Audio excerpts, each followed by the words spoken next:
retorquerait, ce qu'on lui retorque même aujourd'hui, lorsqu'il dit des vérités. C'est le bon message, mais c'est le mauvais messager. Lorsqu'il faut qu'on puisse avoir comment on appelle ça, il faut être des personnes critiques. Ce qui est moi je m'inscris véritablement dans la même lancée. Il faut être critique. Mais la critique n'est pas une critique visée. Elle doit être objective et donc, dans ce cadre, elle doit prendre en compte la vision d'ensemble. Nous ne pouvons pas faire une critique figée et puis à un moment donné, bon, on s'arrête, voilà. Parce qu'il faut prendre la situation, il faut prendre le contexte. Parce qu'une chose sortie de son contexte et sur laquelle on veut baser une certaine critique, bah, elle va forcément être fausse. Je prends un exemple simple. Bah, vous voyez quelqu'un qui a une certaine corpulence, un certain poids, et vous êtes en train de courir, par exemple, pour aller rattraper le bus. Bah, cette personne-là va s'arrêter, elle va s'essouffler. Vous allez dire de cette personne, si vous voulez avoir une critique sur elle, bah, oui. Omona, s'il te plaît. Omona, s'il te plaît, oui. Je me permets de t'interrompre pour montrer quelque chose parce que, comme je suis dans l'acharnement, eh ben, je veux montrer. Voilà. Là, nous sommes à la place indépendance. Non. Ah, d'accord. Non, s'il te plaît, non, c'est important.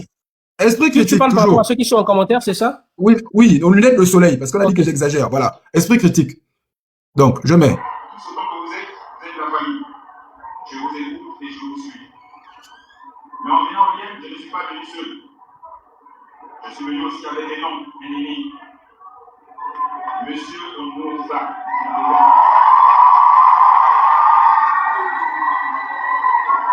Bon, là, il a quoi? C'est pas des lunettes de soleil? Bon, je t'en prie. Tu sais très bien. Non, mais faut arrêter. C'est ça l'esprit critique, c'est ça l'esprit critique. C'est après le 4 septembre. Allons-y. En fait, c'est là où moi... Attends, maestro. C'est là où moi je parle du contexte. Après, on comprendra.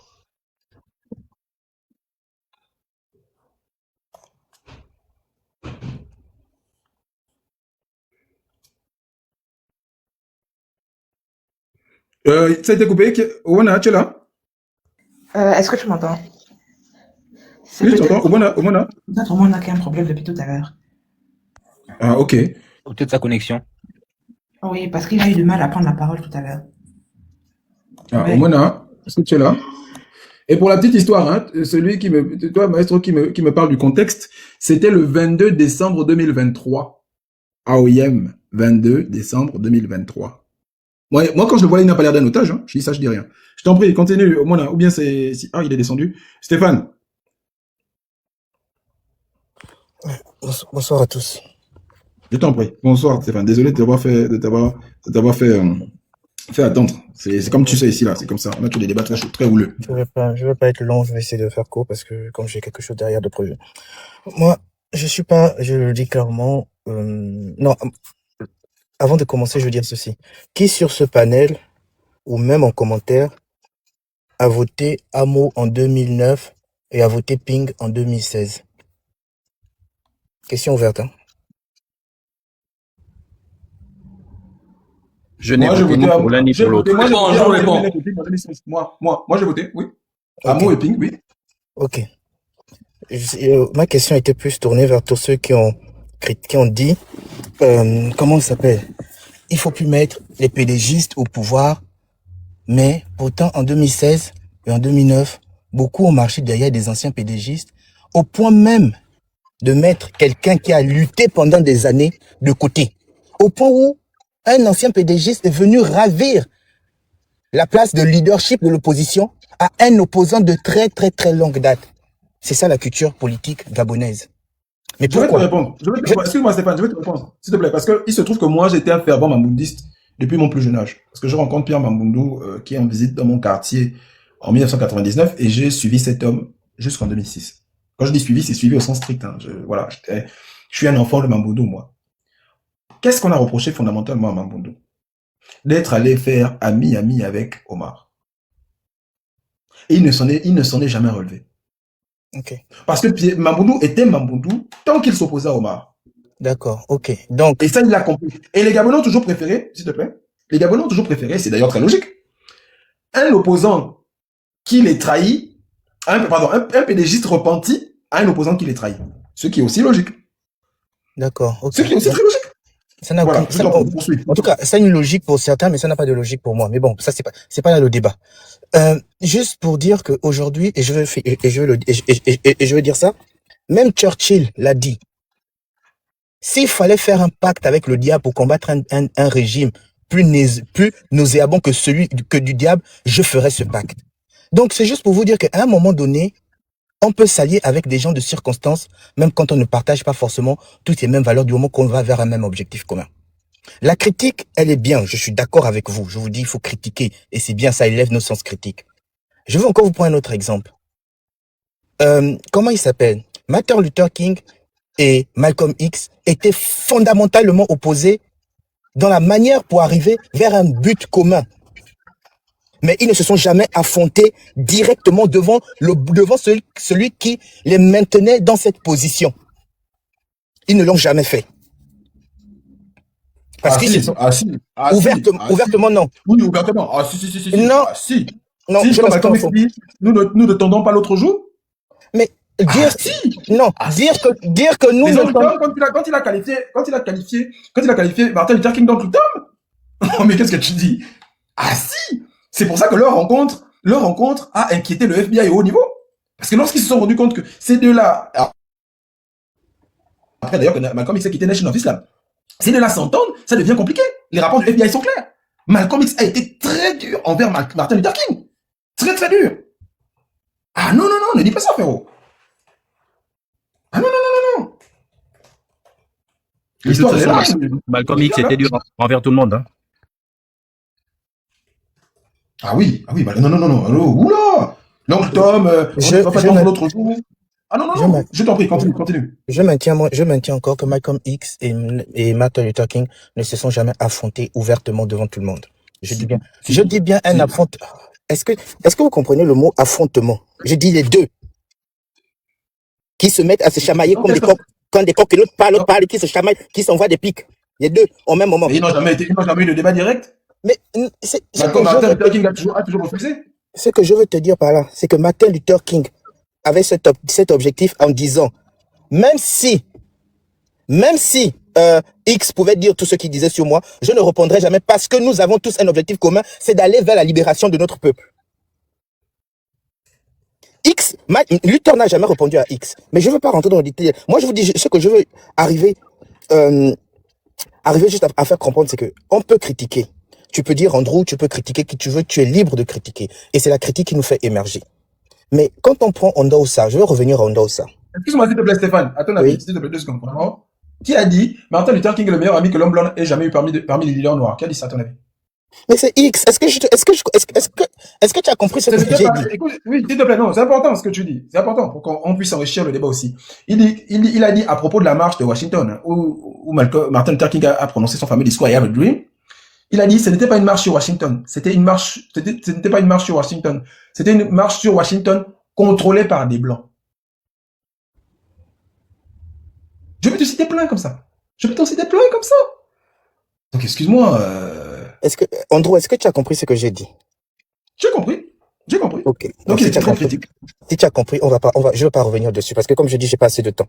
Je vais vite essayer de. Vas-y. On arrive en 2023, on a un Ondaosa qui vit ce qu'il a vécu.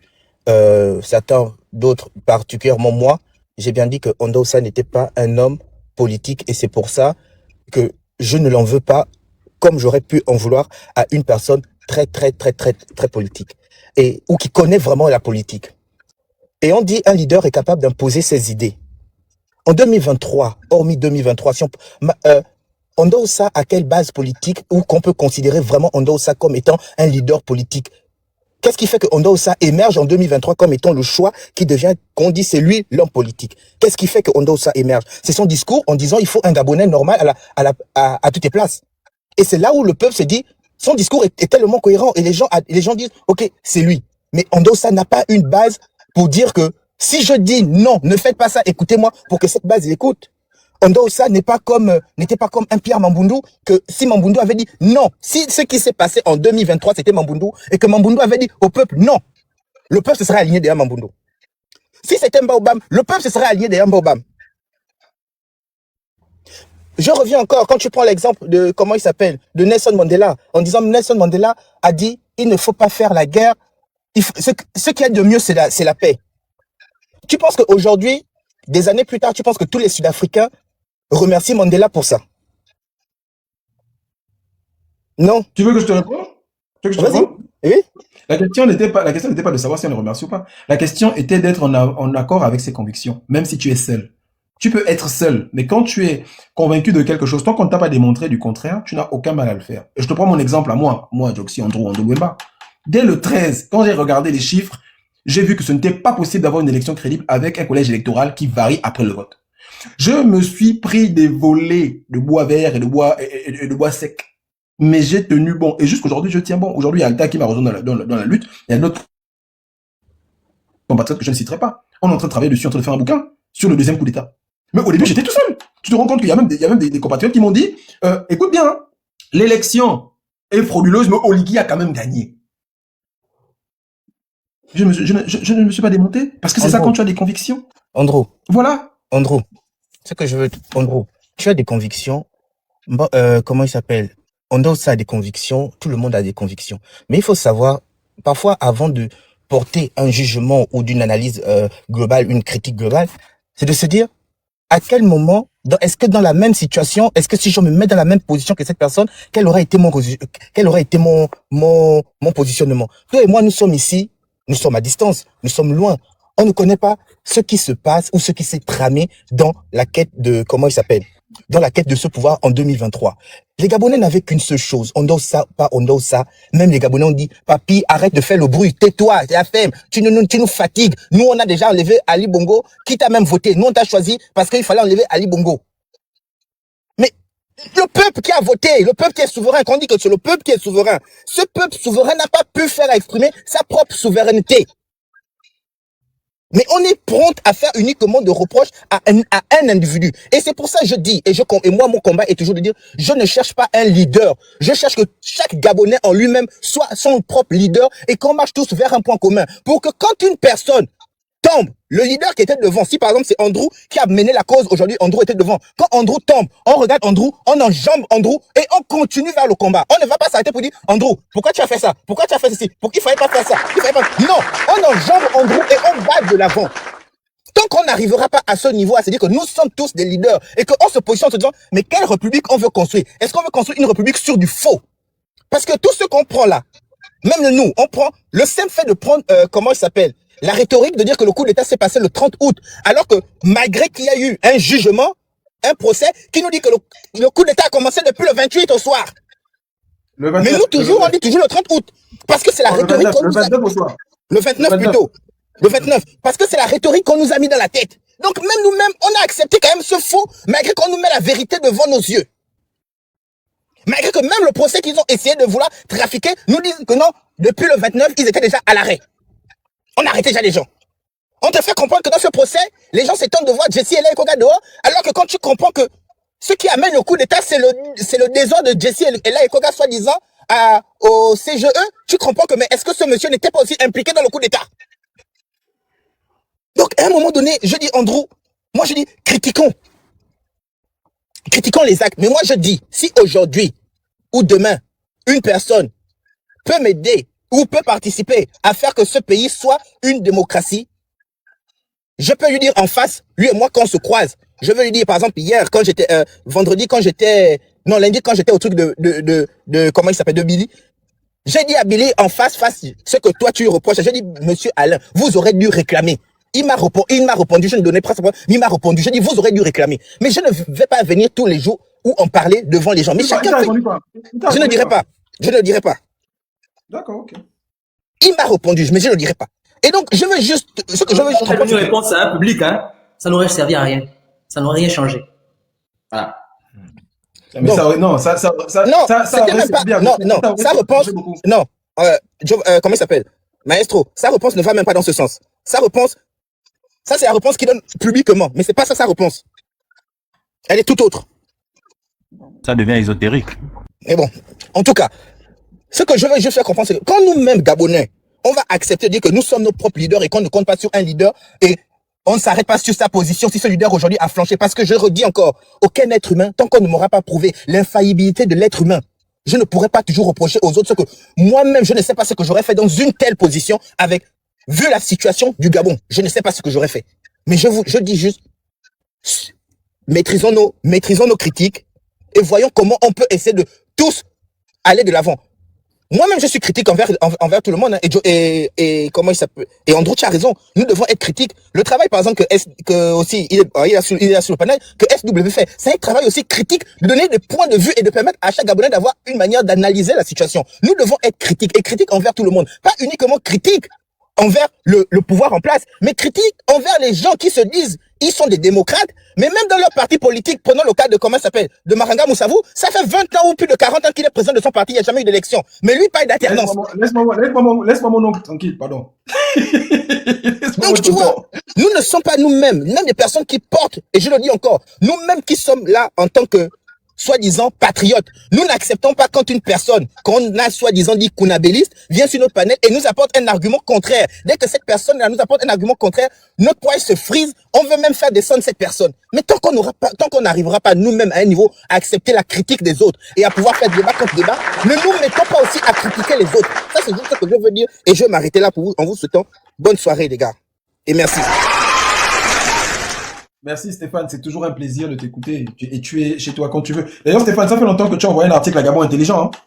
Je prépare un article là sur l'éducation. Ah, s'il te plaît, faut contribuer à Gabon Intelligent parce que tu as une plume très acérée, très acerbe aussi des fois.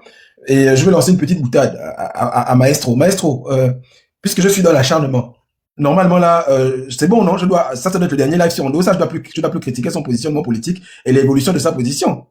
C'est bon, c'est ça, non? Non, jamais tu ne dois arrêter. Non, jamais. Stéphane, je vais donner la parole. Stéphane, je réponds. Stéphane vient de dire quelque chose là de très important là. Il y a un sujet important actuellement, c'est celui de l'éducation. C'est aussi un moyen d'éduquer les gens, comme tu fais là, à l'esprit critique. Mais l'esprit critique, pourquoi? Dans quel objectif? Parce qu'on veut arriver où? C'est ça. Pourquoi on critique les gens du pouvoir? Pourquoi on critique les opposants? C'est ça en fait. C'est là où on veut arriver. C'est pas simplement une critique systématique, permanente, encore et encore et encore. Mais on n'avance pas. On n'avance pas. Parce que nous, aujourd'hui, on est dans le noir, Internet vient de couper, je suis mes données mobiles. Voilà la réalité. Comment on fait pour s'en sortir? C'est ça, en fait, les problèmes de fond. Comment on fait pour réfléchir, pour qu'on ait un meilleur bien-être, qu'on ait une meilleure éducation dans tous les aspects de notre pays? C'est ça. Moi, c'est pas tant de faire les lives, mais critiquer Albert Ondossa pendant 3 ans, ça résout quel problème au Gabon? C'est une question simple. Ça résout quel problème concrètement au Gabon? Maintenant, je te réponds ce que ça résout. Ça résout le problème de l'alternance, de l'alternative et de la suite. On prépare l'avenir. Pourquoi? Parce que si on a pris la peine de critiquer le régime, ceux qui gouvernent, mais aussi de critiquer ceux qui aspirent à gouverner, on aura des acteurs politiques plus crédibles. Et en tout cas, on aura contribué à faire en sorte que les Gabonais soient plus à même à critiquer et donc à être exigeants vis-à-vis de leurs dirigeants. Et en gros, moi je suis, comme je vous le dis tous les jours, je suis républicain, je suis fondamentalement démocrate. La démocratie ne peut pas s'exercer sans sens critique. C'est pas possible. Et donc il faut critiquer. Lorsque quelqu'un a des positionnements politiques qui changent ou qui sont ambigus à mon sens, il faut être critique. Et si possible même sanctionner, c'est-à-dire dire celui-là il n'est pas crédible. Parce que la politique, ce n'est pas que le discours, ce sont également les actes. Si les actes et le discours ne vont pas ensemble, on te met de côté. Simplement. Non, on doit quand même apporter une critique là. Il y a quand même un docteur sur le panel qui ne s'est pas exprimé. On a besoin de ces lumières quand même. Il y a un docteur sur le panel. T'inquiète, non, mais ça c'est la dictature, Andro. Moi je suis pas d'accord avec toi. C'est une critique que j'ai même. Non, mais c'est même l'inverse. C'est même l'inverse parce que sur mon panel, il n'y a pas autant de débats, autant de contradictions. Je ne laisse pas autant de place au débat que ça. Je ne suis pas dans la recherche de l'audience. Je suis pas dans la recherche de l'audimat. Je dis toujours aux gens, je ne suis pas activiste. Je suis pas TikToker. J'utilise TikTok pour discuter avec mes compatriotes, pour confronter mes idées. Et les partager. C'est ça, en vrai. Donc, tu vois, je n'utilise pas les mêmes formats que les autres. Les histoires de temps de parole, machin, on s'en fiche. Alors, quand on est fatigué, on s'en va. Si quelqu'un n'a pas eu la parole aujourd'hui, il l'aura demain. S'il veut bien, voilà, tu vois. C'est ça le sujet. Pour moi. C'est ce que nous faisons ici. Ici, pensons ça comme une causerie politique. On n'est pas dans un live tapoter, mettez les cadeaux, mettez les cœurs, machin. Moi, je fais ça quand le live est signalé. Là, j'ai trouvé un truc qu'on ne signale pas. Vous voyez, je vous demande pas de mettre les cadeaux, mettre les cœurs. C'est pas le sujet. Mais c'est important de pouvoir critiquer nos leaders politiques. Notamment ceux qui aspirent à changer les choses. Parce que, effectivement, moi, je vous le dis. Et je suis cohérent, moi. Je suis celui qui a écrit, là, on va parler un peu de mon travail. Je suis celui qui a écrit le premier article biographique d'Oligui Nguema. Le 22 novembre 2022. Et mon article se termine avec cette phrase. La grande question qui se pose aujourd'hui est celle de savoir si Brice Oligui Nguema restera fidèle à Ali Bongo ou s'il sera tenté d'aller plus loin. Lui qui ne se trouve qu'à une marche du pouvoir. Dans cet article, Oligui Nguema a lu, et qu'il n'a pas oublié parce qu'il en a parlé à Oyem quand il était dans mon belette là-bas, il a dit, bon, il n'a pas dit clairement que c'était moi, mais il a dit, les gens ont dit que je voulais prendre le pouvoir, mais c'est moi. Il a dit, bon, dans cette phrase, pour m'éviter un procès en diffamation, quand tu lis, dans ce que je vous dis, je dis clairement qu'en ce moment, il n'est qu'à une marche du pouvoir. Et la question qui se pose, c'est, prend-il le pouvoir ou reste-t-il fidèle? Mais au moment où nous parlons là, en novembre 2022, plus personne ne peut arrêter Oligui Nguema. Ce qui fait que lorsqu'il y a le coup d'État le 30 août, c'était vraiment mon jour de gloire, parce que j'ai été appelé partout, déjà à Paris, Quai d'Orsay, et ailleurs, je ne vais pas dire partout, parce qu'il y a des entretiens qui n'ont jamais eu lieu. Vous vous rendez compte que même les chaînes du Bahreïn, le Bahreïn m'a appelé, le Bahreïn m'a appelé. Canada, Bahreïn, BFM TV, tout le monde. Et quand vous lisez les articles sur le coup d'État, même quand ils ne me citent pas toute la trame et les erreurs, parce que j'ai commis par exemple une erreur sur Oligui Nguema où je dis qu'il était le fils d'un général. Parce que moi, on m'avait toujours dit que c'était le fils d'un Gary. Je ne savais pas que son père était instituteur de formation, je ne savais pas. Et j'ai mis cette erreur-là dans cet article, et tout le monde a repris même cette erreur. Tout le monde, même cette erreur, a repris. Donc ça veut dire quoi? Ça veut dire que personne ne pouvait dire qu'il ne savait pas qu'Oligui Nguema avait déjà pris quasiment tous les leviers, et qu'il n'était qu'à une marche du pouvoir. J'ai été tout seul, hein. J'ai été marginal. Je me suis mis ma rédaction à dos parce qu'on a dit, tu peux pas faire sortir ce truc, on aura un procès. J'ai dit non, vous n'aurez pas de procès. Parce qu'on a j'ai bien tourné la phrase. Je n'ai pas dit qu'il allait faire un coup d'État. J'ai dit que s'il voulait faire un coup d'État, aujourd'hui, au moment où j'écris l'article, il peut le faire. L'histoire m'a donné raison. Voilà un exemple. Je vous en prie, on fait tourner la parole. Ah oui, Dinzona est remonté. Hein, il avait un problème de réseau tout à l'heure. Oui, on dirait qu'on est en train de me banzailler. J'ai dû basculer sur plusieurs autres réseaux pour ne pas tomber. En fait, ça c'est bon. Je crois que moi aussi je me fais boycotter de temps en temps. C'est de bonne guerre. Alors, je disais tout à l'heure en espérant que cette fois-ci ça ne va pas se couper. Donc j'étais sur mon exemple hein, des personnes qui couraient.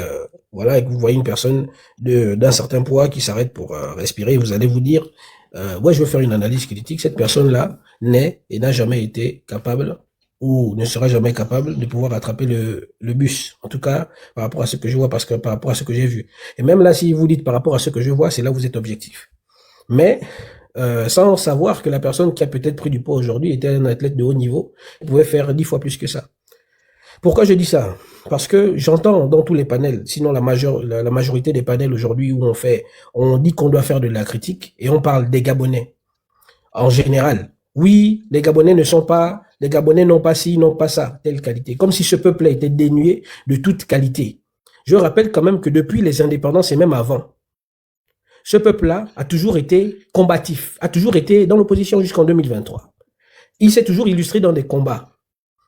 Donc, avant l'indépendance, même pendant l'indépendance, avant la proclamation, lorsqu'il fallait justement discuter dans les hémicycles, si on pouvait parler d'hémicycle à cette époque-là, de la disposition du drapeau gabonais, des dimensions des couleurs, etc., il y a eu des personnes qui se sont acharnées, qui se sont justement, bon, comme le maître mot c'est maintenant l'acharnement, qui se sont en fait levés pour pouvoir rendre le Gabon, faire du Gabon ce qu'il est. C'est-à-dire que le drapeau ne devait pas être annexé par la France, donc sur le drapeau, on ne devait pas avoir la France, etc. Il y a des gens qui se sont battus. En quelle année là? Bon sang de mon soir. En 1964, tentative de coup d'État sur Léomba. En 89, bon après, ça c'est encore discutable, on a arrêté un colonel, le Mubanjo. Oui, Mubanjo, en 89. Oui. Voilà. On a arrêté un colonel Mubanjo. Pourquoi? Parce que la personne qui était au pouvoir à cette époque-là, la personne d'Omar Bongo, soupçonnait. Vous voyez bien qu'il y avait des comment on appelle ça? Il n'était pas en fait aussi libre qu'il le voulait. Les événements de 90 qui ont mené à la conférence nationale et qui ont conduit justement à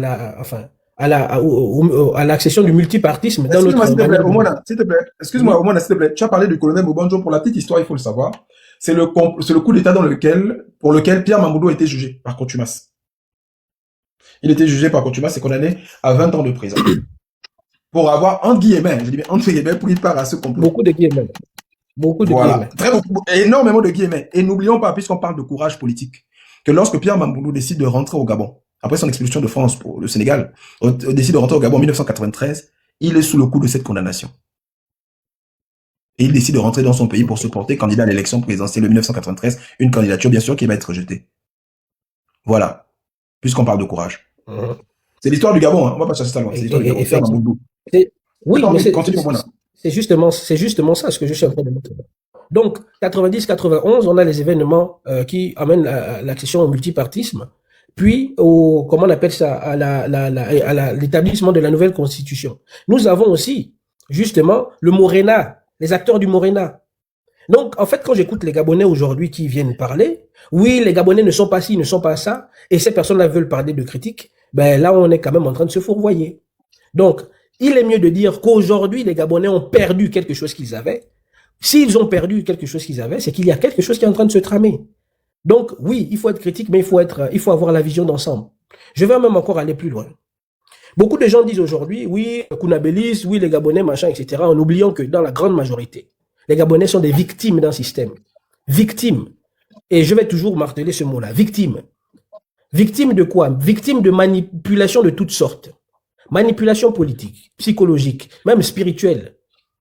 Manipulation, comment on appelle ça? Manipulation et subversion de toutes sortes. Mais quand on veut donner un jugement, c'est-à-dire qu'on fait un jugement en omettant, en fait, comment on appelle ça? Tous les événements. Là, on est en train de parler d'un Albert Ondosa qui est allé s'asseoir, machin, etc. Bon, ok. Bon, soit. Moi aussi, j'ai quelques questions que j'aimerais lui poser à huis clos si jamais, parce qu'il ne veut peut-être pas faire certains mouvements. Parce que la politique, c'est pas seulement ce qu'on voit. La politique, c'est pas seulement ce qu'on entend. La politique, ça dépasse aussi le domaine intérieur. C'est-à-dire qui, en tout cas, pour l'état actuel du pays, dans lequel nous sommes, ça engage en fait pas seulement le Gabon, mais il y a d'autres acteurs qui rentrent en ligne de compte.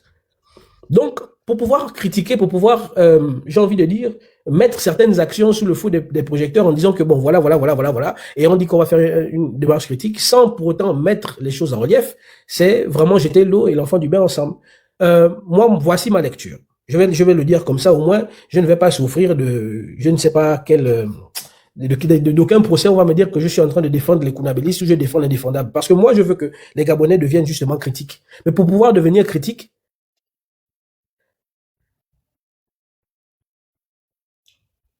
Omona? Relâché. Mince. Ah, il était dans sa lancée. Omona? Mince. Un vrai problème de réseau.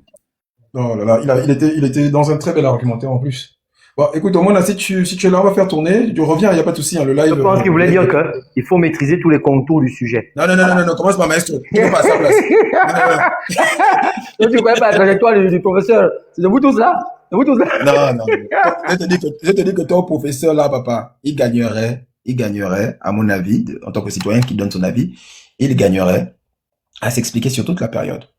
Et à admettre, comme il l'a fait déjà pour OIM, c'est déjà un bon début, à admettre clairement qu'il s'est fourvoyé. Et que justement, fort de ce fourvoiement, cela a renforcé sa conviction. Là, on comprend mieux. Mais on peut pas passer d'un point à un autre sans explication. C'est aussi simple que ça. Et il ne faut pas dissocier le discours du comportement, des actions, des actes. Les deux doivent aller ensemble. Et moi, je trouve que le concernant, il y a une dichotomie. Esther, bonsoir, bienvenue. Merci d'avoir patienté si longtemps pour avoir la parole. Maintenant, tu l'as. Et on t'écoute. Bon, bonsoir à toutes et à tous. Je vais essayer de ne pas être très longue, hein. Je crois qu'au début du live, il y a 5 points qui ont été abordés. Et on nous demande d'être des Gabonais critiques. Voici pourquoi je vais vous ennuyer un peu, parce que je ne vais pas aborder les questions du professeur Andros, ça encore moins celle de, comment il s'appelle, Alain-Claude Bilibinzé, parce que je ne suis pas un ganga, je ne sais pas parler des choses que je ne connais pas. Je ne parle que des choses que je connais. On demande aux Gabonais d'être critiques, c'est normal. Mais les outils pour avoir la critique objective ou même subjective, on ne naît pas avec. On passe par un processus de socialisation. On acquiert des institutions bien précises. Et la première institution socialisatrice du monde, c'est la famille. Et la seconde institution socialisatrice, c'est l'école. Donc, je vais tout de suite embrayer sur la question de l'éducation au Gabon, et particulièrement la grève des enseignants. Pour nous ici, sur les panels, il me semble que on a déjà écouté ces commentaires ou on a déjà prononcé ces commentaires. Monsieur Moussavo aussi, tous les jours, il a la même chemise. Oh, il a la chemise là depuis 3 ans. Depuis que je suis ici au lycée d'État, le prof a la même chemise. Ah, mais tu as d'abord vu la chaussure de monsieur Asengon. Oui, monsieur Assengon aussi, vraiment, tous les jours que sa même chaussure, c'est déjà même bouffé un côté. Voici ce à quoi on a réduit notre deuxième institution socialisatrice. On l'a précarisée. On l'a précarisée au point où on n'a pas donné les outils nécessaires aux Gabonais. Esther, excuse-moi s'il te plaît. Excuse-moi s'il te plaît, vraiment, désolé. Hein. Est-ce que tu peux nous expliquer vite fait ce que c'est qu'une institution socialisatrice? Alors, une institution socialisatrice, c'est une institution qui a le rôle de transmettre à un individu les normes et les valeurs de la société. Socialisation, à ne pas mélanger, on appelle ça comment? Et à ne pas confondre avec éducation. Parce que l'éducation a pour objectif de dresser les corps et la socialisation a pour objectif de transmettre aux individus les normes et les valeurs de la société de telle sorte qu'ils puissent effectivement les reproduire. Donc, ça se manifeste effectivement par les habitus. Nous, tout le temps que nous sommes ici, on appelle ça comment? Au moins une seule fois dans nos vies Les portées. habitus relèvent de la classe sociale, madame. Hein. Ah, Seigneur Jésus, c'est mon tour de parole. Oh.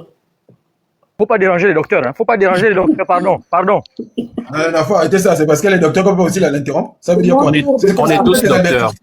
On est tous docteurs et les habitus, selon Bourdieu, relèvent de la classe sociale. Et moi, je ne suis pas docteur. Je ne suis pas docteur, j'ai le droit à la parole, j'ai le droit d'interrompre et de poser des questions.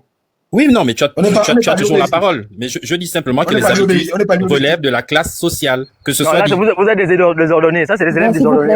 Laissez-la parler, arrêtez ça, s'il vous plaît. Bon, c'est quand même compliqué. Non, Esther, c'est ton tour de parole, vas-y. Je ne sais même pas si je vais terminer mon propos. C'est compliqué. On était à habitus.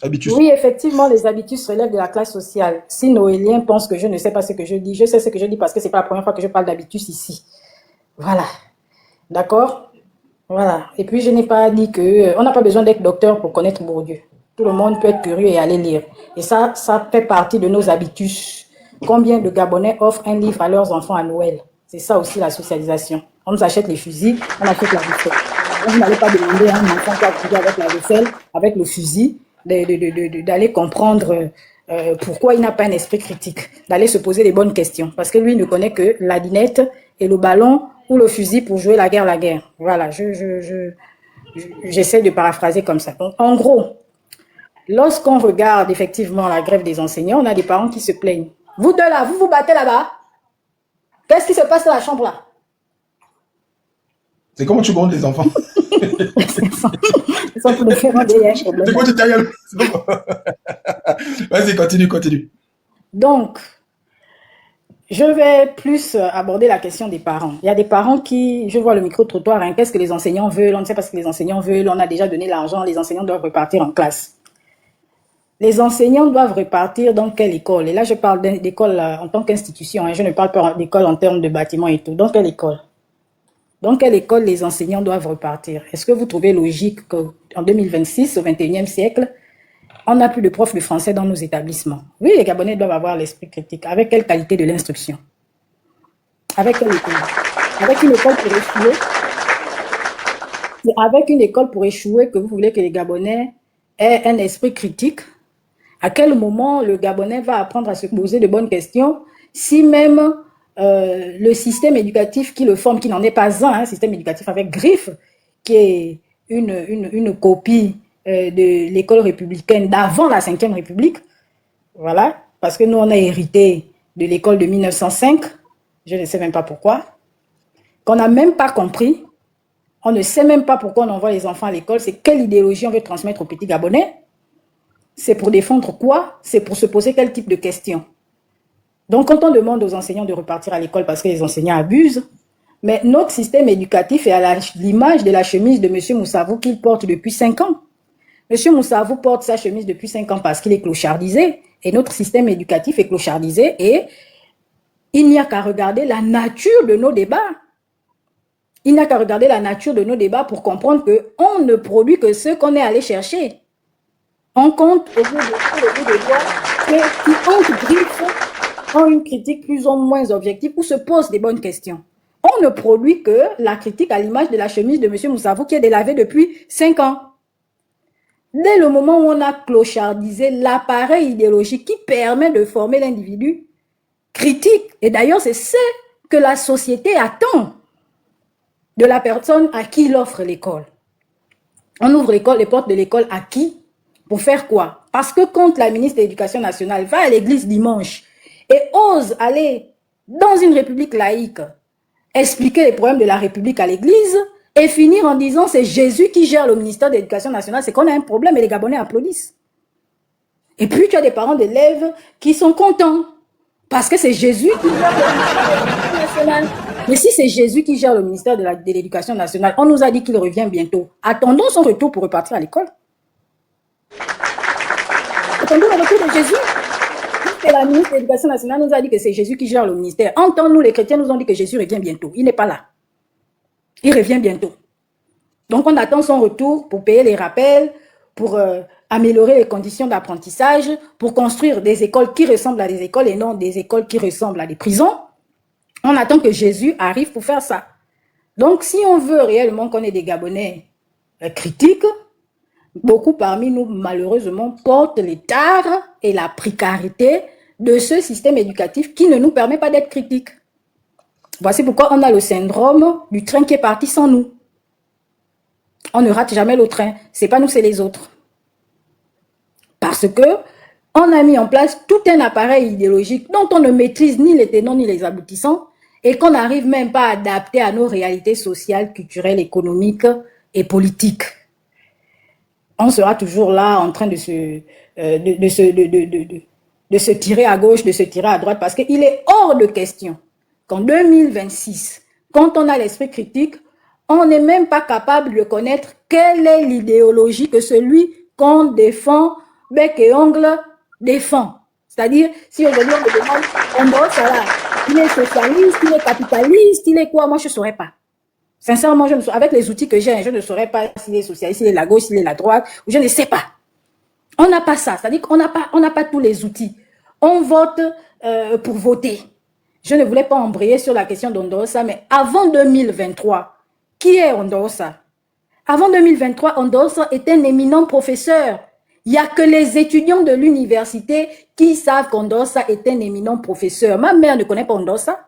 Même pas en tant qu'homme politique. Il a été ministre de l'Éducation nationale et de l'enseignement supérieur. Combien de Gabonais, à part les étudiants qui sont passés par l'université, peuvent vous dire qu'Ondorosa a été ministre de l'Éducation nationale? Je ne suis même pas sûr qu'il a fait plus d'1 an à ce ministère. Et puis, quand on le critique sur ses actions politiques, vous vous fâchez. Ne nous mélangeons pas les pinceaux. On ne parle pas du professeur ici. On parle du politicien qui en réalité n'en est pas un. Plus que même le président, le candidat qui a la bouille de la débrouille, Mouane Bading, on le connaît quand même, mais on ne le connaît pas. On le connaît en tant qu'éminent professeur, même quand on dit que non, les Gabonais l'ont tourné le dos. Mais il n'avait une légitimité du moment. Il n'avait pas une légitimité sur le long terme. Il avait une légitimité du moment. À ce moment-là, on ne voulait plus voir Bongo au pouvoir. Et on a voté Albert Ondorosa. Donc, le Gabonais va vite retourner sa veste parce qu'en face, on n'a pas, par exemple, une Paulette Missambo qui a une base politique. Quand on sait que, bon, si on vole l'élection de Paulette Missambo, sa base va sortir. Quelle est la base politique d'Ondorosa en 2023? Pour que les gens partent dans la rue, il faut d'abord qu'Ondorosa ait fait un travail où il a une base politique, où ses soutiens, ses coups sûrs vont sortir. Or, il a une légitimité du moment. Mais vous voulez que les Gabonais, aux premières heures du coup d'État, demandent qu'on donne la victoire à Ondorosa, alors qu'Ondorosa n'a une légitimité que du moment et non sur le temps. Il faut qu'on se pose les bonnes questions. L'esprit critique, c'est ça. On n'a jamais insulté le professeur Ondorosa ou quoi que ce soit. Mais si avec un peu du recul, reconnaissons qu'Ondorosa n'est qu'un éminent professeur. Et je mettrai ma main à couper. Combien de Gabonais, en dehors de ceux qui sont passés par l'université, connaissent le professeur Ondorosa ou bien même connaissent nos enseignants-chercheurs? On ne brille qu'à l'UOB. On ne nous connaît que là-bas. Après l'UOB, qui nous connaît? Quand on rentre au quartier, qui sait que non, tel est HDR? Quand on rentre au quartier, quand on va à Matamatsenge, c'est seulement les gens dans ta famille à qui tu vas brandir le diplôme de docteur, où on sait que tu es professeur à l'université ou bien tu enseignes à l'université. On ne te connaît que là-bas. La science du Gabon reste à l'UOB. Ça ne sort pas. Ça ne sort pas. Ça reste là-bas. Quand ça sort pour aller à la présidence pour conseiller le président. C'est au Gabon où quelqu'un va faire le doctorat pour être conseiller du président. Alors que son travail, c'est faire la recherche pour faire avancer sa société. Mais lui, il part faire l'école, c'est 3 ans d'études supplémentaires pour aller conseiller le président. À quel moment? Donc, c'est bien beau de dire non, on doit avoir un esprit critique, mais avec quel outil? avec quelle instance de socialisation? Parce que tout ça là, ça passe par un processus qu'on appelle la socialisation. C'est pas le vampire, c'est pas machin. Quand moi j'ai vu les grèves ici, là, j'ai vu sur la réforme des retraites, j'ai vu des enfants de 8 ans aller gréver. On les interviewait à la télé et tu entendais, oui, mais si on touche l'âge de la retraite, ça nous impacte aussi, nous. Combien de petits Gabonais, voici les enseignants sont en grève, là, les petits Gabonais demandent aux enseignants de reprendre les cours. Alors que leur avenir dépend effectivement des revendications de ces enseignants. C'est dommage qu'on s'arrête sur le premier pilier de ces revendications, mais votre président a dit l'éducation coûte cher. Plus que l'éducation coûte cher. Il a dit aux États-Unis que les études coûtent cher. Lui préfère l'ignorance. Voici pourquoi il ne mettra pas les moyens nécessaires pour améliorer le système éducatif gabonais.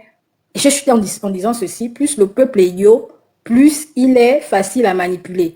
On va se tirer les pattes sur les réseaux, on va sortir, venir défendre les hommes politiques comme s'ils étaient nos pères et nos mères, mais la réalité, c'est que on doit suivre un homme politique pour l'idéologie qu'il transmet. Et non parce qu'il est beau, parce qu'il est éminent professeur. Le professeur, on ne doute pas de ses capacités intellectuelles en tant qu'économiste. D'ailleurs, c'est l'un des rares économistes gabonais lorsqu'il fait une analyse qui est reprise. Personne ne conteste les analyses d'Ondosa. Vous deux là, il y a quoi dans la chambre? Vous cognez le mur là. Donc en fait, toi tu es changeante comme ça dans tes analyses et tu menaces encore les enfants à la maison. Oui, parce qu'elle bouscule le mur, je sais pas pourquoi. Ah en tout cas, continue. Donc, en gros, votre esprit critique, il faut d'abord aller soigner les institutions qui nous socialisent, la famille et l'école, parce que ce processus commence dès l'âge de 3 ans. J'ai terminé. Bonne soirée. Bon, on t'applaudit, hein? Et on t'acclame même. Bon, vous avez aimé Esther, vous allez apprécier encore plus Oujab. Oujab qui est un ami, qui est un frère. Un compagnon de la première heure, comme qui dirait, parce qu'il est dans le projet Gabon Intelligent depuis le début. Merci beaucoup, mon cher Oujab. Je ne sais pas si je dois décliner ton identité, en tout cas, c'est à toi de le faire. C'est un plaisir pour moi de te recevoir ce soir. Merci beaucoup d'avoir attendu, d'avoir patienté. Tu connais le format. Ça tient plus de la causerie politique que du débat formel, mais en tout cas, une chose est sûre, tout le monde finit par avoir la parole et par exprimer son point de vue. Voilà, merci et bienvenue. Bonsoir à tous. Merci de me passer la parole. Alors moi, je vais intervenir très rapidement à propos de la question qui est posée. Soyons des Gabonais critiques. J'ai envie de dire que oui, on est d'accord, c'est presque une évidence pour tous.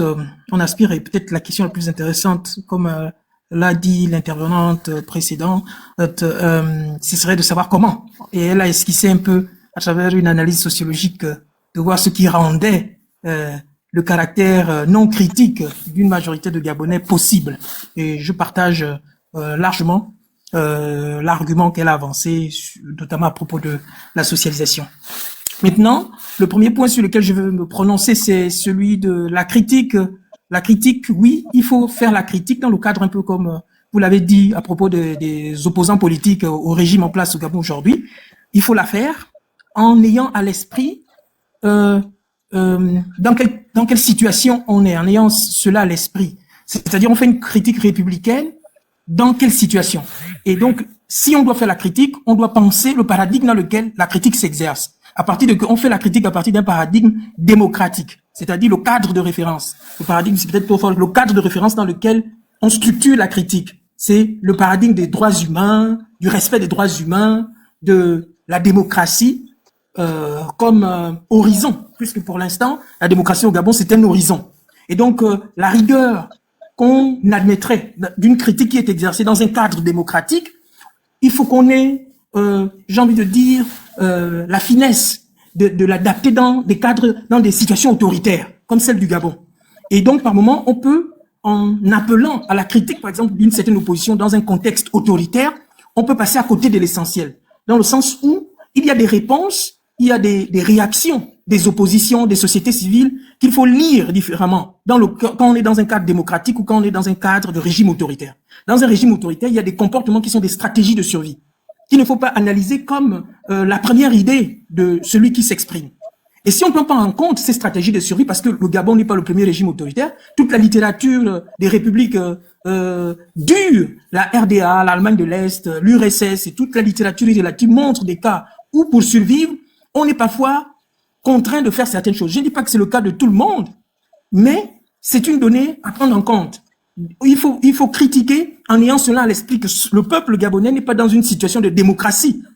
Et cela rejoint un peu la critique, l'appel que tout le monde a un peu formulé sur la cohérence. Hein. La cohérence, c'est un idéal aussi. Ce que l'homme dit par rapport à sa biographie, hein, la cohérence de sa biographie avec, en quelque sorte, les valeurs qu'il professe. Là, peut-être si on s'inscrit dans cet idéal-là, même si on allait chercher Jésus-Christ, il serait disqualifié pour être candidat dans une opposition gabonaise ainsi conçue. Donc, puisque ça c'est un idéal, on doit toujours tendre vers cela. Il faut une sorte d'intelligence, une forme de réalisme, en se disant, même nous-mêmes qui parlons, on n'est pas cohérent parce que c'est je vais dire quoi, c'est le destin de l'humain. Il n'y a pas de cohérence parfaite.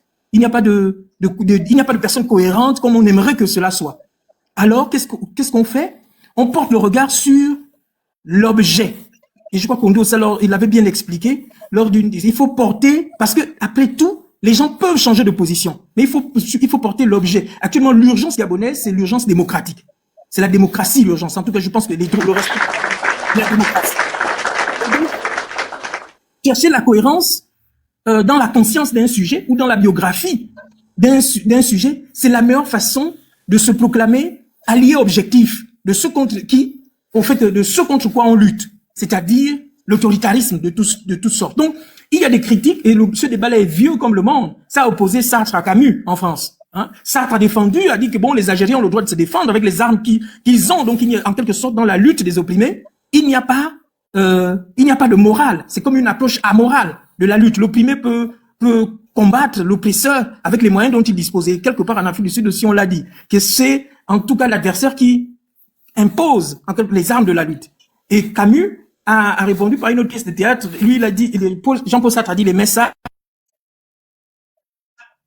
Dans cette situation, il a continué à avoir le juste qui va régler certains conflits historiques par les moyens de la raison, même quand l'oppresseur était sorti de ce cadre de référence qu'on peut appeler la raison, pour aller vite.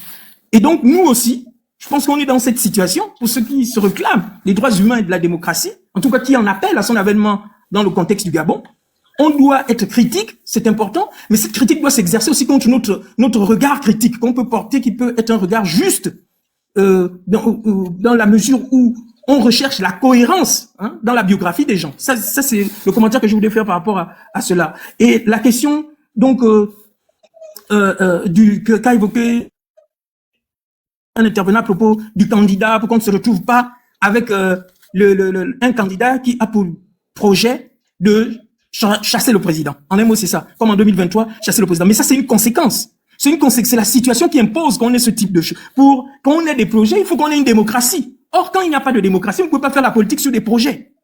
La démocratie, c'est elle qui permet l'accord d'après lequel on est d'accord de ne pas être d'accord. Or, dans un régime autoritaire, ce consensus minimal, ce consensus du départ n'est pas admis. Et au Gabon, aujourd'hui, il n'est pas admis. Donc, à quoi ça sert de parler? C'est un peu ce qu'on dit au Sadi à la télé. À quoi ça sert de parler de PIB, de tout ceci, quand vous savez que le désaccord n'est pas admis? On peut tolérer ça, on peut organiser quelques émissions policées où on a le droit de dire son projet, on n'a pas le droit de confronter des thèses. Au Gabon, on n'a pas le droit de confronter la proposition politique de X candidat à celle de Y candidat. Vous devez marcher sur des couloirs sans vous parler. Et c'est un peu les émissions à la manière de la HAC. On ne critique pas, il n'y a pas de bilan. Parlez seulement de votre projet. Dans un tel contexte, il est difficile de venir parler de projet. Dans un tel contexte, tout le monde d'abord faire table rase. On veut d'abord faire table rase. Et puis, on se dit, on va jeter les bases d'une démocratie où on pourra dire notre désaccord. Pour l'instant, on n'a pas le consensus minimal, c'est-à-dire l'acceptation de la démocratie. On ne l'a pas. Alors, on parle de quoi? C'est pourquoi je trouve un peu sévère la critique qui est formulée. On fait comme si on était dans une république. Oui, on a une critique républicaine, mais on n'est pas dans une république. Le Gabon, c'est une république bananière. Donc, vous ne pouvez pas faire la république comme si c'était des opposants français. Parce que ceux qui sont au pouvoir, c'est pas un gouvernement démocratique, au fait. Et donc, la critique que vous allez faire doit se taper. Aussi, peut-être le dernier point pour parler un peu, on parle des individus parce qu'il n'y a pas, je me dis, il y a beaucoup qui reprochent, oui, la politique, on ne devrait pas parler des hommes, de leur vie. Ça rejoint encore ce que j'ai un peu dit. On devrait plutôt parler de projets et de ceci. Mais ça, c'est dans des contextes où l'espace public est accessible à tous. Ça, ce sont des stratégies, j'ai envie de dire, c'est comme des gens qui s'immolent. Ils ne peuvent plus, ils sont obligés de s'attaquer à tout. Au fait, le faible, il tape avec les moyens qu'il a. Il n'a pas accès à la RTG. Il ne peut pas parler aux Gabonais qui sont dans l'arrière-pays. Donc, à chaque fois qu'il est sur les réseaux, il est obligé de s'attaquer à ceux qui permettent ça, qui interdisent la parole par les moyens qui sont les siens. Donc, c'est les moyens de la dérision. Ce sont même dans les démocraties qu'on a aujourd'hui, ça s'est passé comme ça au XVIIe siècle. Quand les gens n'en pouvaient plus avec le roi, ils utilisaient les moyens de la dérision parce qu'ils n'ont pas les armes pour aller discuter avec le roi et lui dire ce qu'ils pensent. Donc, ils utilisent les voies qui sont disponibles. Au Gabon, il n'y a pas d'espace public libre. Sauf si vous consentez à dire oui, beaucoup a été fait, beaucoup reste à faire. Si vous ne dites pas ça, il n'y a pas d'espace public réellement libre. Et tout ça, ce sont des aspects, j'ai l'impression qu'on formule toujours des critiques, on ne tient pas compte du fait que de caractériser d'abord le régime. C'est quel type de régime, on est dans quel type de pays. Avant de dire, l'opposant a dit ceci, l'opposant a dit cela. L'opposant, il dit, c'est un humain. Même nous, on nous met dans les contextes où il y a le B2, il y a tout ceci. On peut pas dire qu'on va parler aussi librement. Donc, soyons critiques jusqu'au bout. Soyons critiques jusqu'au bout, en analysant le contexte d'énonciation. Ne faisons pas une analyse comme les structuralistes. On lit seulement le texte sans savoir qui l'a écrit, il parle à partir d'où. Et que quand vous lisez un discours d'Ondosa, il faut savoir il parle d'où. Est-ce qu'il est à Libreville? Est-ce qu'il est dans son quartier? Est-ce qu'il y a un gendarme qui passe devant sa maison? Il faut lire tout ça en contexte. La situation d'énonciation, elle donne aussi du sens. Voici un peu le commentaire que je voulais faire par rapport aux nombreux sujets qu'on a évoqués ce soir. Merci encore de m'avoir passé la parole. Mon gars, mon frère, je ne t'applaudis pas, je t'acclame. Je t'acclame parce que ton analyse, comme toujours, est brillante. Est très brillante. Mais il ne faut pas oublier une chose, mon cher Oujab. C'est que si Albert Ondosa, après avoir dit que c'était une révolution de palais, aurait décidé de ne pas aller à OIM avec Oligui, de ne pas aller le rencontrer, comme il a décidé de ne pas aller à la cérémonie de prestation de serment, Brice Oligui Nguema, qui, contrairement à ce que beaucoup pensent, n'est pas un imbécile, ne serait pas allé l'arrêter, le jeter en prison, le faire disparaître, etc. Voilà, c'est pas Amin Dada. Oligui, c'est pas Amin. Voilà, même si des fois, moi, je le compare à Amin dans des boutades, mais très sérieusement. Et aujourd'hui, les faits lui auraient donné raison. Parce que, comme on dit chez nous, le temps, c'est l'autre nom de Dieu. Et dans un sens, même quand on n'est pas croyant, c'est vrai. Les faits finissent par te donner raison. C'est tout ce que moi je dis. Je dis qu'aujourd'hui, il est revenu dans une posture où il est très incisif, très tout ce qu'on veut. Mais je dis, c'est très bien, bravo. Mais explique-nous d'abord la période où tu étais déjà ami, oncle et neveu avec ton type. Explique-nous pourquoi, quand il t'a dit dissous, c'est dissous, le lendemain, vous êtes allé inaugurer les chantiers dans OIM. Il l'a dit en public, en pleine place d'indépendance d'OIM. Il dit dissous, c'est dissous. Donc arrête de me parler de ton élection là. C'est bon, tonton, arrête. J'ai tué le gibier, on va partager le gibier. En oubliant que c'est celui qui fait le partage du gibier qui te donne le morceau qu'il veut. Ça, c'est encore un autre débat. Il n'a rien dit. C'est tout ce que moi je dis en tant que citoyen. Je dis, aujourd'hui, ce monsieur dit qu'il veut nous gouverner. Bravo. Il dit qu'il veut devenir président du Gabon, qu'il est le président, il y aura pas d'élection, peu importe. Il aspire à me gouverner. Mais moi, mon devoir de citoyen, c'est qu'à mon droit et mon devoir, c'est quand même de lui dire, mais la période là, c'était comment? C'est tout. C'est tout. C'est aussi simple que ça. Alain Claude Bédibinze, par exemple, a refusé d'être le premier ministre Oligui Nguema. Oligui Nguema l'a pas enlevé. Il n'a pas fait disparaître. Et Oligui Nguema n'a même jamais démenti qu'Alain Claude Bédibinze il a proposé plutôt à Alain Claude Bédibinze le poste de premier ministre. Moi, c'est tout, hein. Ma critique et l'acharnement, au deuxième sens du terme, dans le sens de détermination, vient du fait que on ne peut pas aller et venir comme ça sans nous expliquer. On ne peut pas aller et venir comme ça.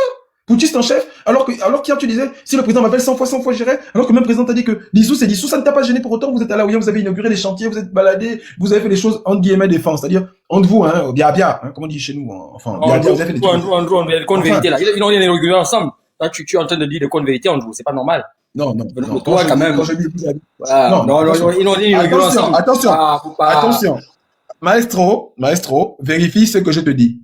Si le lendemain, Oligui ayant lancé les chantiers dans OIM, Ondosa n'était pas à ses côtés. Vérifie. Puisque même Luc Bengonsi, qui était aussi à ce voyage-là, a lancé des travaux avec lui. Vérifie. Tout à l'heure, j'ai parlé des lunettes de soleil, vous avez contesté qu'il n'y avait pas de lunettes de soleil. Je vous ai montré. Vous allez à OIM pour discuter avec quelqu'un.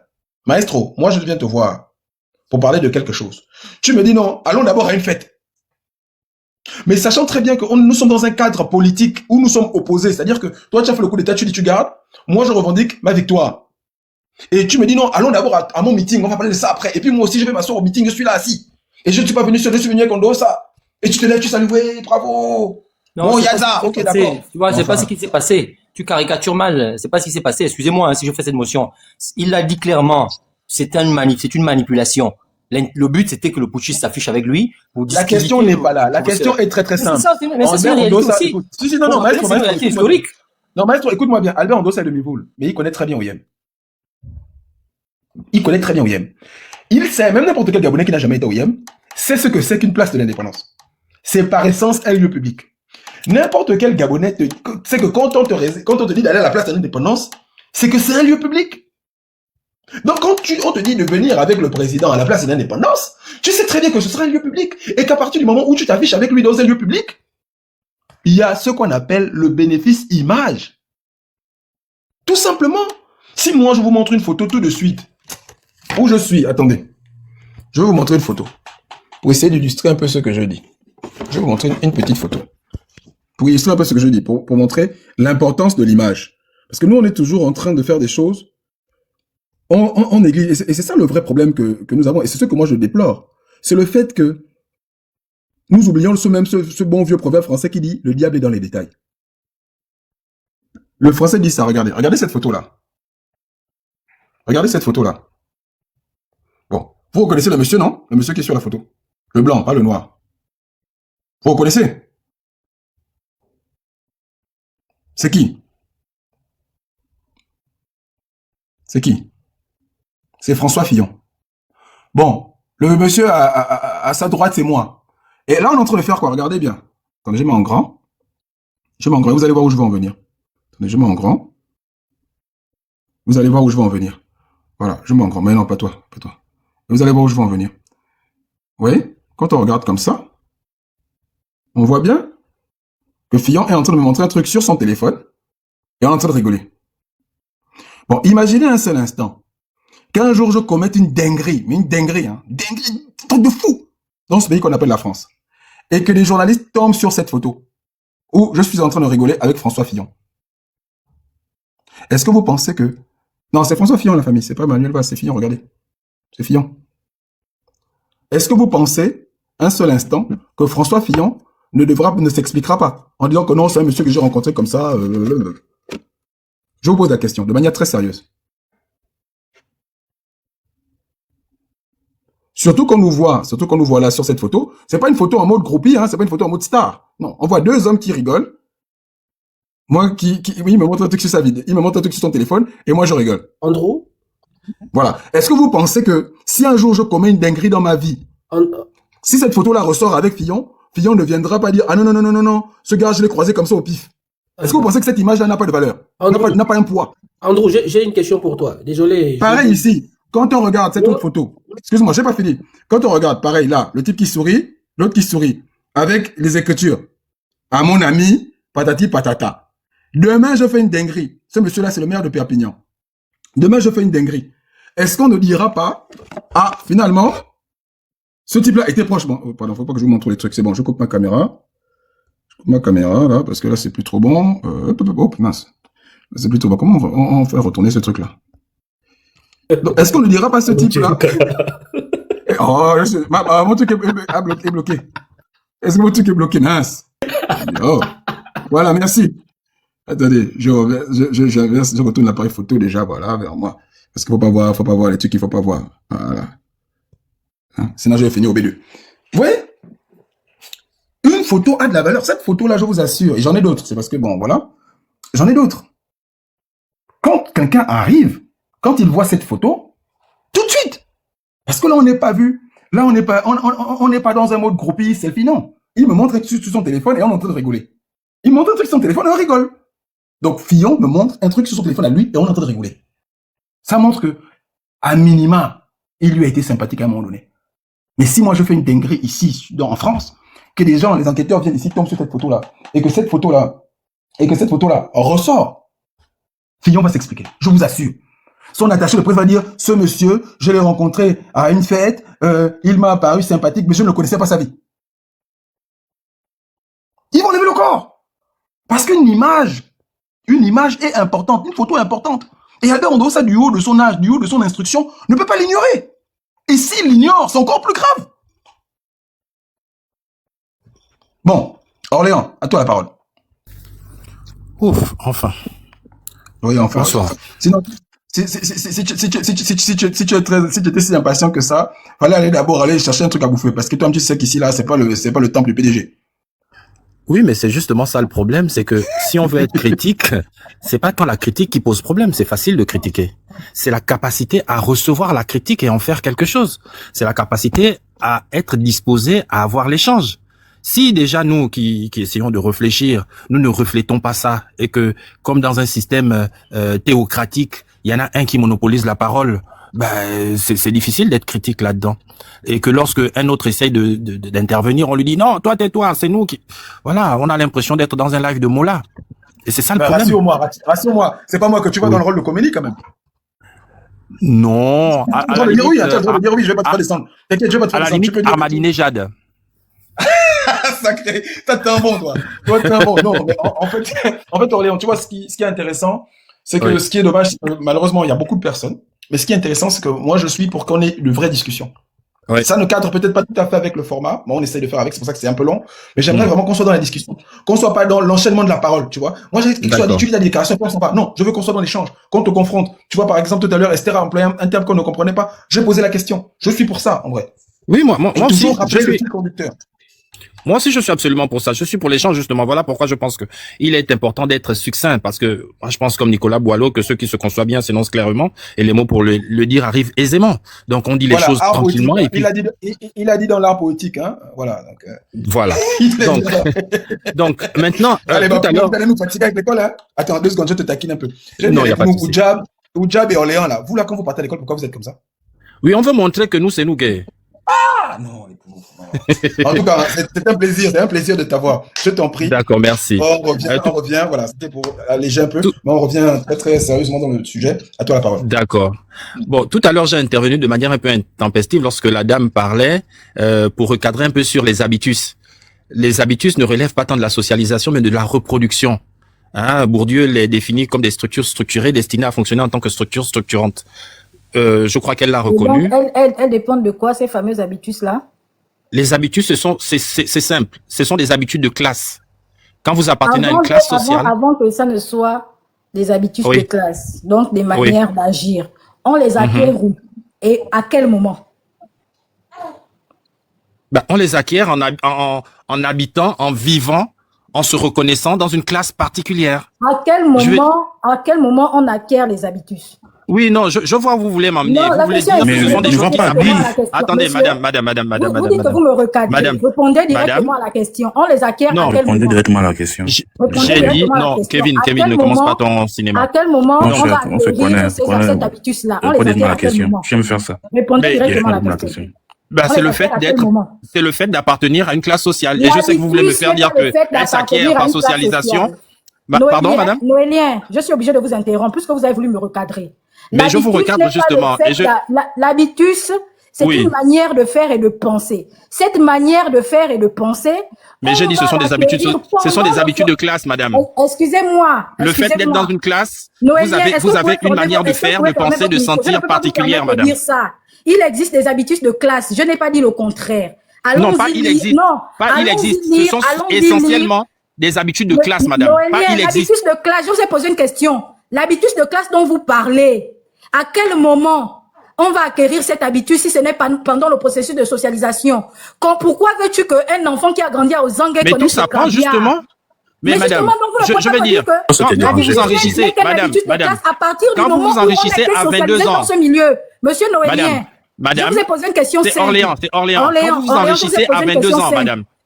Madame, je vous explique. Madame. Monsieur Orléans, répondez directement à la question que je vous ai posée. À quel moment on va acquérir ce qu'on appelle l'habitus? Parce que l'habitus est le résultat de la socialisation. D'accord. Moi, si je m'enrichis à 50 ans... Avant d'avoir un habitus de classe, on est d'abord socialisé, non? Madame, si moi... Je n'ai jamais je m'enrichis à 50 ans...